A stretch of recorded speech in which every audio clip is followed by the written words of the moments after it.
My name is Saul FRAZER. I was born on the 19th of January 1977 in Banjul, so that makes me a Capricorn.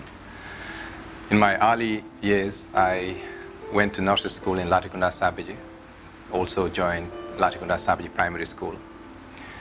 One of the memories that's stuck in my mind since then is that during that time, my school was like an unfinished building. There was no doors fixed, there was no windows fixed. The reason why I remember it so well is that my grandfather, who raised me up, unlike many parents who would fix a lighter table and a chair for the children to be able to carry it home, my grandfather went and picked the heaviest wood and eventually became the heaviest table and chair for me to carry. And I used to walk close to 2 kilometers from home and taking this to my school. Then my mother decided that we are going to move to Sweden, which we did around about 90. My life in Sweden was very interesting. I was a semi-professional football player, went to school, and also saw my mother working very, very hard. She would work night shifts, day shifts, working at train stations. That made me realize the importance of becoming successful in life. I wanted to work so hard, study so hard, so that I could one day take care of my mother for all the sacrifices that she made for us. Is Sweden the right place for me to succeed? I started looking at England. When I moved to England, I started my university degree, but during that time I was also working part-time in a sandwich shop, making sandwiches early morning from 5 a.m. to 9 a.m. and then leave from 9 a.m. to university, then from university connect to my second job. When I graduated from Regents Business School, I was lucky to enroll in a graduate trainee scheme. A graduate trainee scheme is one of those that a company will take you on and train you, fast track you to become a junior manager for a period of 12 months. It was successful. I joined a company called ASLIP. That's the Association for Information Management.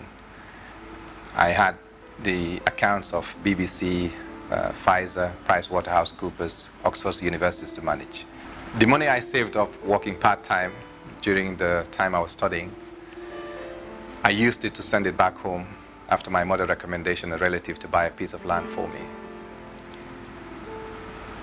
I don't need to continue with the story. Like many other people back then, came home to the Gambia on holidays and realized that my hard-earned money was lost. I was angry, frustrated, and totally disappointed. This would have now become very important later on in my life. I regrouped, went back to UK, and got extra motivated to work harder.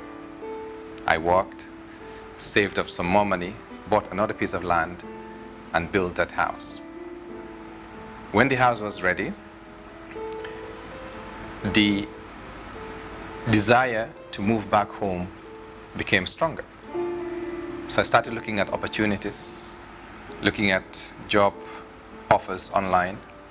But the company that stuck in my mind was Access Bank.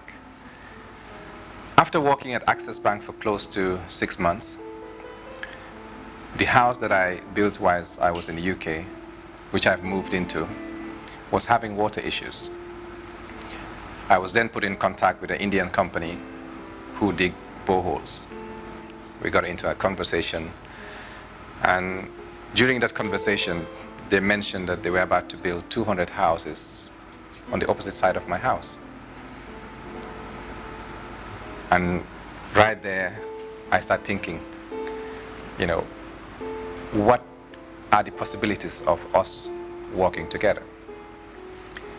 I asked them what their plans were in terms of the selling, marketing, and promoting of these houses.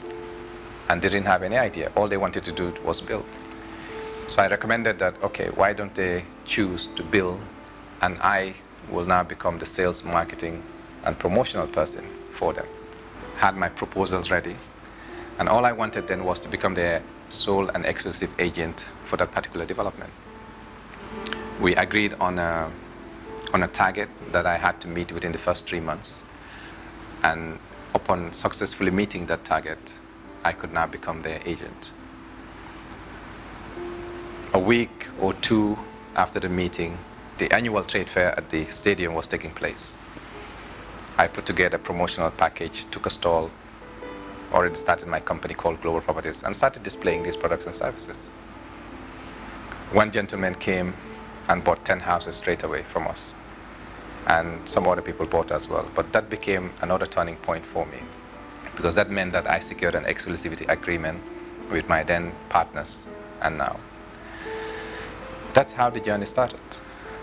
But since then, up to now, we've been involved with 40 different developments, not only in Gambia, but in Senegal and in Ghana.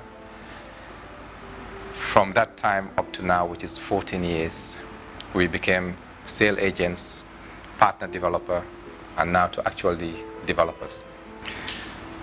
As a child, I remember selling fish cakes for my mom. From there, my first job in Sweden became to work in a factory, just packing glasses. Fast forward, went to England, working at a restaurant, sandwich shop. Then started a small company in the UK called UK Gambians, to coming back home and then starting Global Properties. Never heard or seen a baby being born and they say she's a lawyer or he's a doctor or anything like that. No matter where you're born, where you're from, what your experience is, good or bad, it is possible to succeed in life. And if I can do it, so can you.